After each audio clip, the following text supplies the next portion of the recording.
If you feel that the Iranians are such fantastic warriors, please go and fight. But stop to talking. blame Talk too much. every I death on think the you're Indians, this is, pretty rich coming from the Pakistanis. I mean, why should they even discuss this or talk about this? Everybody will. I did not like their way of doing business, but I thought they were at least serious people.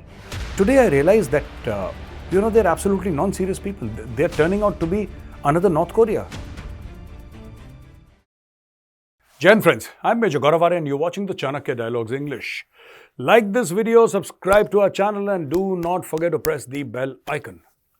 So ladies and gentlemen, the news is that Rishi Sunak has said that we will drastically cut down on immigration into the United Kingdom.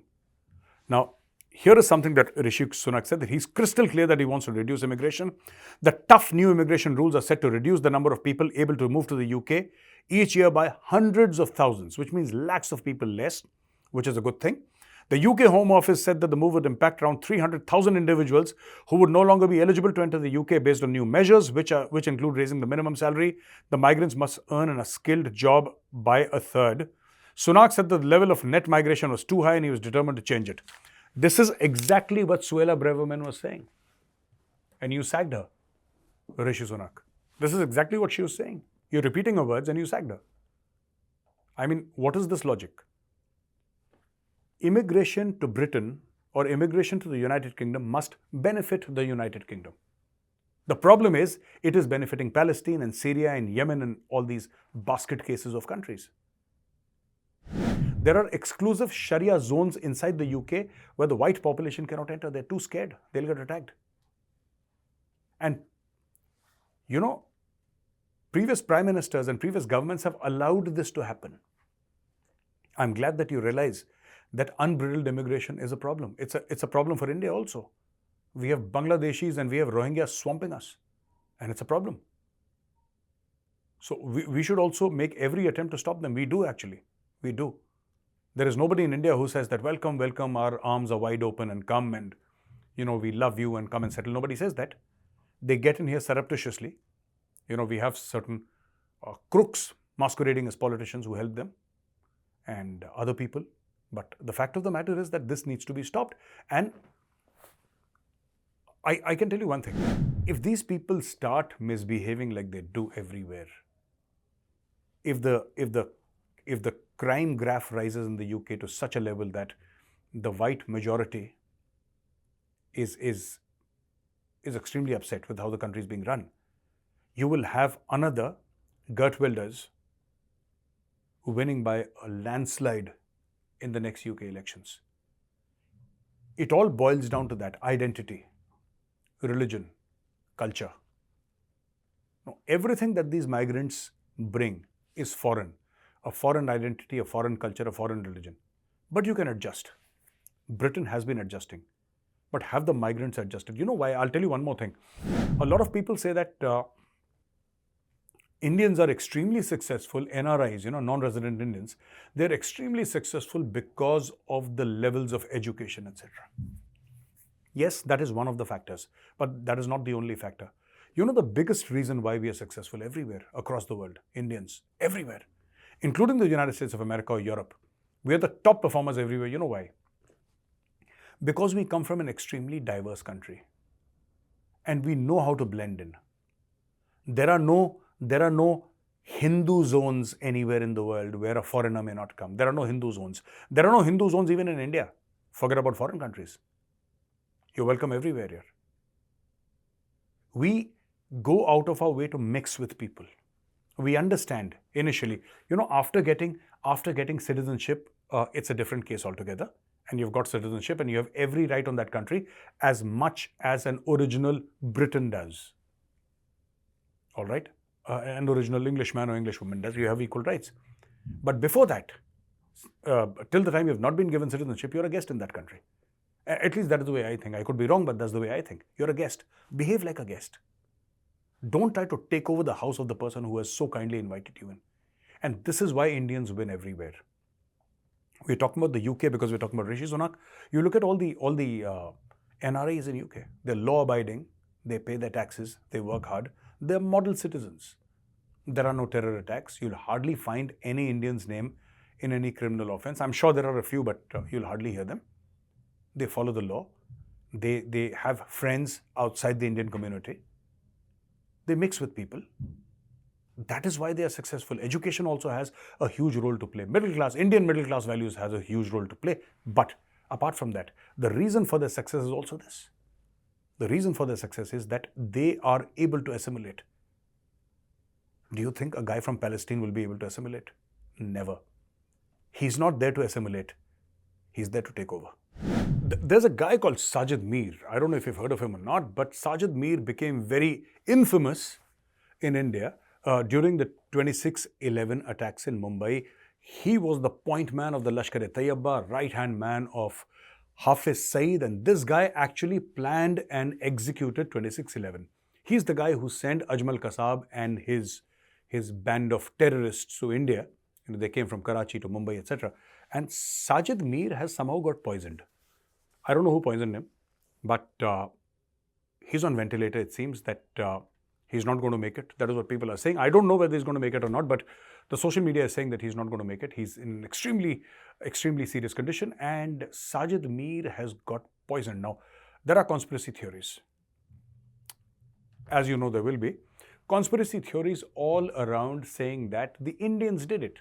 It is the Indians who got this guy poisoned, and now the aim of the Indians, they're saying, these conspiracy theorists in Pakistan, that the aim of the Indian deep state or the research and analysis wing RAW was to kill Sajid Mir like they've been killing a lot of Lashkar-e-Taiba and Jaish-e-Mohammed guys in Pakistan. Now, you see, there are 2-3 things here. First of all,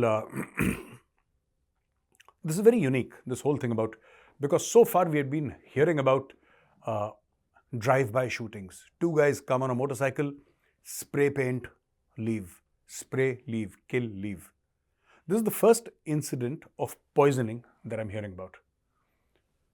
If something has skipped my eye earlier, or there has been an earlier instance of somebody getting poisoned, let me know. This is the first example of poisoning of a terrorist that I'm hearing about. The first theory is, of course, that the Indians did it. And, well, formally, Pakistan is not telling Indians that you have done it. This is all social media talk. And why should we? I mean, we are a peace-loving country. As I've often said, we are a country of Gautam Buddha, and we are a country of Mahatma Gandhi. We believe in ahimsa. We do not kill people. We just don't. Okay, now the next thing is that maybe it's also a trick by the Pakistanis, because Sajid Mir is wanted by the United States of America. He is a sanctioned terrorist, and there is a reward of $5 million on his head, dead or alive. Now, what do the Pakistanis do? And why does he have an award? Now, who exactly is Sajid Mir? And why does he have a reward of $5 million on his head? Ladies and gentlemen, the thing is that Sajid Mir, as I said, is an integral part of Lashkar-e-Taiba. Lashkar-e-Taiba is a banned organization. It's banned by the UN, it's banned by India, it's banned by so many countries. And Lashkar-e-Taiba is a recognized terror outfit. That's point number 1. Point number 2 is that Pakistan has been in the FATF grey list 4 times. The last time they were in the FATF grey list was the 4th time that Pakistan was put there, because Pakistan refuses to let go of terrorism. Pakistan uses terrorism as an instrument of state policy, as an instrument of their, call it diplomacy, whatever you will, I don't know. But they use it certainly as part of their foreign policy, and now Pakistan is getting embarrassed. Shameless Pakistan is getting embarrassed, because there are good chances that India will have Pakistan put back in the FATF grey list. And Pakistan wants to clean house. There is a certain amount of housekeeping that is going on inside Pakistan. All these Khalistani terrorists killed. Now, Lakhvinder Singh Road, he died. Now, everybody dies. I will die, you will die. I mean, whoever is born will die one day. But to blame every death on the Indians, this is, pretty rich coming from the Pakistanis. I mean, why should they even discuss this or talk about this? Everybody will die one day. That is the truth. Now, what is happening in Pakistan here now is that everybody is feeling extremely jittery. They are not feeling jittery because terrorists are getting killed.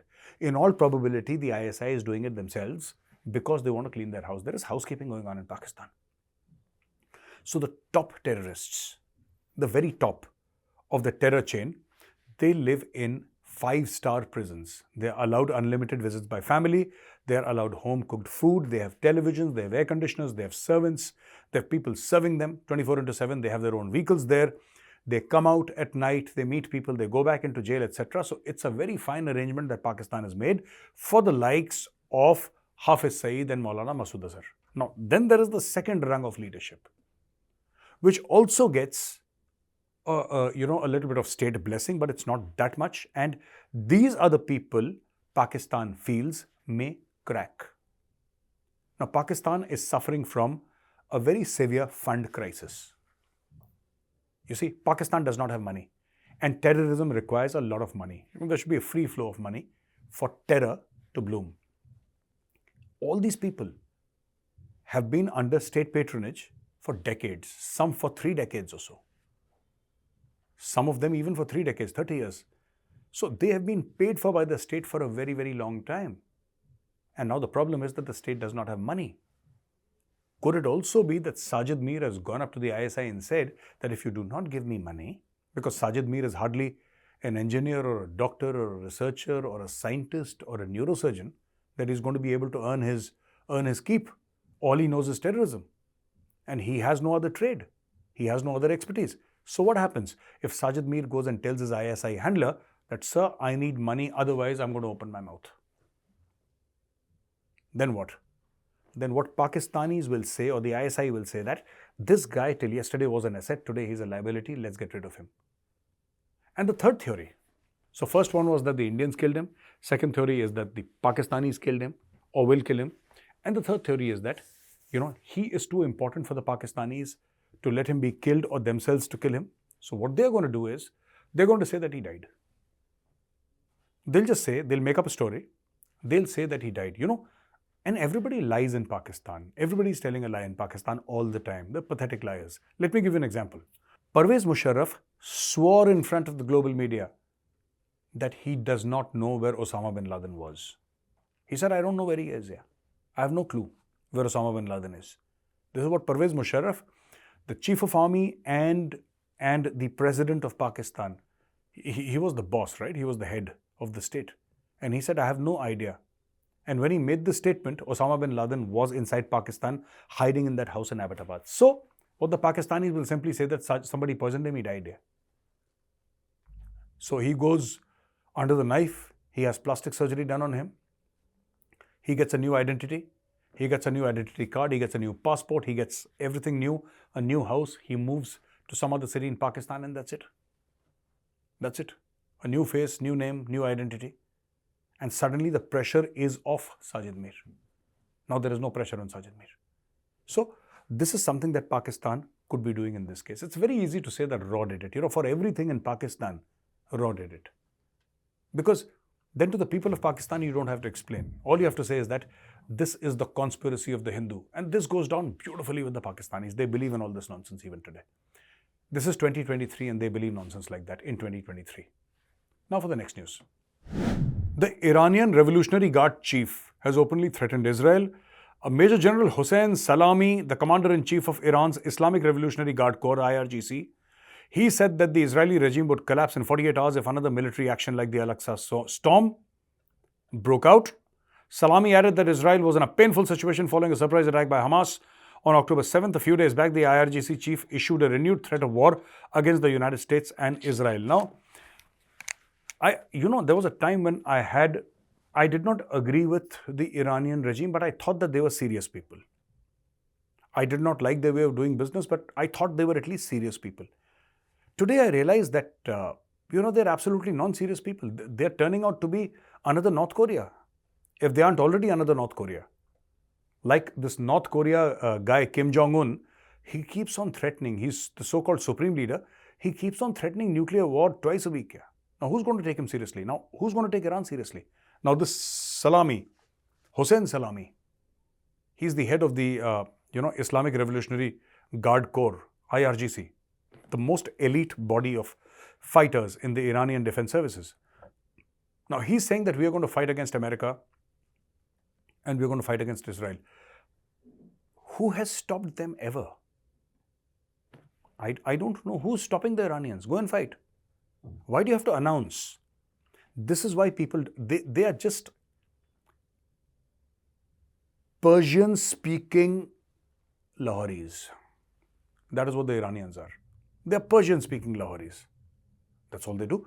If you actually wish to attack Israel, what is stopping you? You're a sovereign nation. Go and attack Israel. Go to Gaza. Say that the Hamas are our brothers, and together with Hamas, the Hamas need you. Why don't you go there? Why do you keep on funding terrorists like the Hezbollah or the Hamas? Go actually and fight.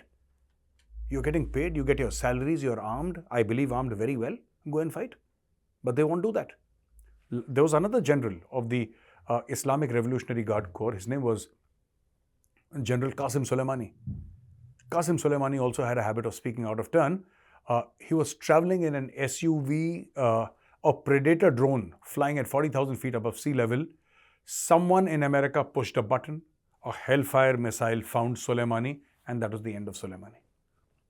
So what is the moral of the story for Iranian generals? Don't talk so much, because a Hellfire missile will find you and they will kill you. The Americans will kill you. So you see all these threats now. What they're saying is that this guy, this Salami character, Major General Hossein Salami, he says that I call upon the Islamic world to absolutely boycott Israel and cut off all their diplomatic and political relations with Israel and cut off oil and all that. So ladies and gentlemen, the same statement had been made by Supreme Leader Khamenei. And he also said the same thing. This was sometime in November, where he said that, they should not allow oil, energy, goods and other things to enter the Zionist regime.